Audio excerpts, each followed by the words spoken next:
رات کے 10 بجے ہیں۔ السلام علیکم، یہ ریڈیو پاکستان ہے۔ علی جنت سے خبریں سنیے۔ اہم خبروں کا خلاصہ۔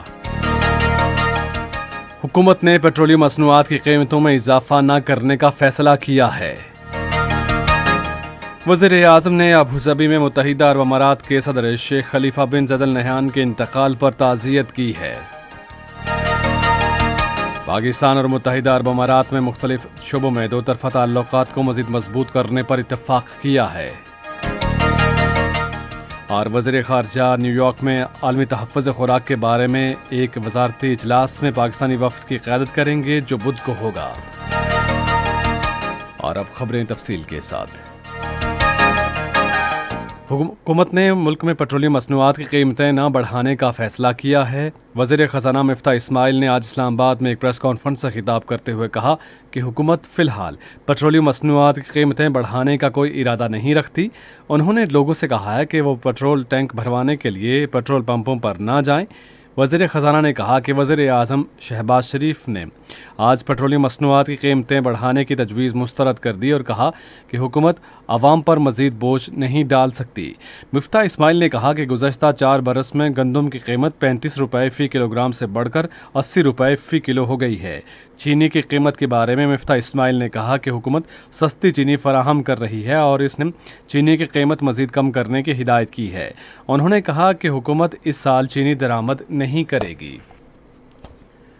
وزیر اعظم محمد شہباز شریف نے ابوظہبی میں متحدہ عرب امارات کے صدر شیخ محمد بن زید ال نہیان سے شیخ خلیفہ بن زید ال نہیان کے انتقال پر تعزیت کی۔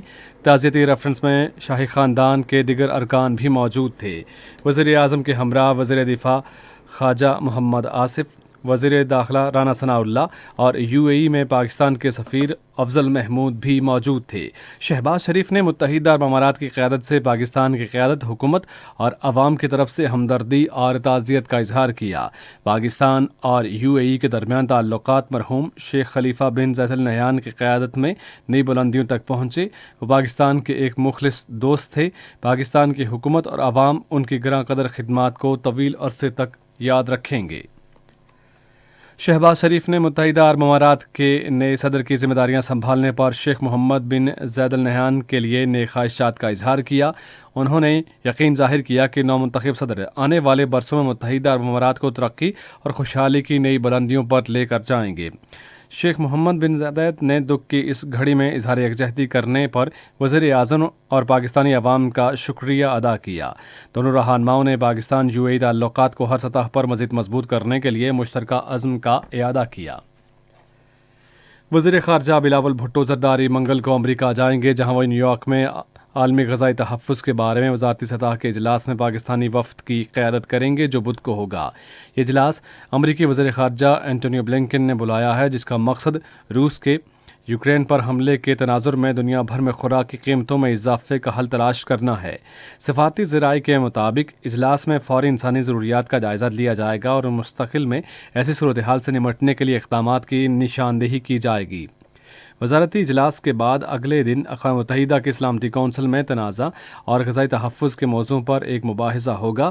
بلاول بھٹو زرداری اپنے دورے کے موقع پر اقوام متحدہ کے سیکرٹری جنرل انتونیو گوتریس، اقوام متحدہ کی جنرل اسمبلی کے صدر عبداللہ شاہد اور اپنے ہم منصبوں سے دو طرفہ ملاقاتیں بھی کریں گے۔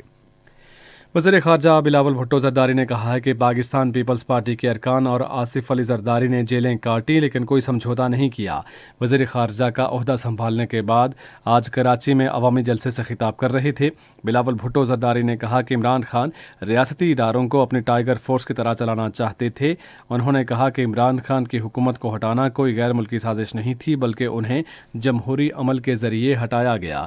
سندھ کے وزیر اعلیٰ سید مراد علی شاہ بھی اس موقع پر موجود تھے۔ وزارت مذہبی امور اور بین المذاہب ہم آہنگی کے تحت آج اسلام آباد میں حج کے لیے قرعہ اندازی ہوئی۔ قرعہ اندازی کے تحت رواں سال 31,253 افراد سرکاری اسکیم اور 1,000 افراد خصوصی کوٹے پر فریضہ حج ادا کریں گے۔ وزیر مواصلات مولانا اسد محمود اور وزیر رہائش و تعمیرات مولانا عبدالواسع بھی اس موقع پر موجود تھے۔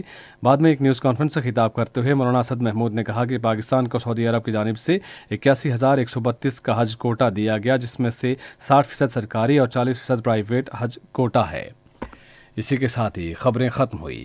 مزید خبروں اور تجزیوں کے لیے آئیے ہماری ویب سائٹ پر radio.gov.pk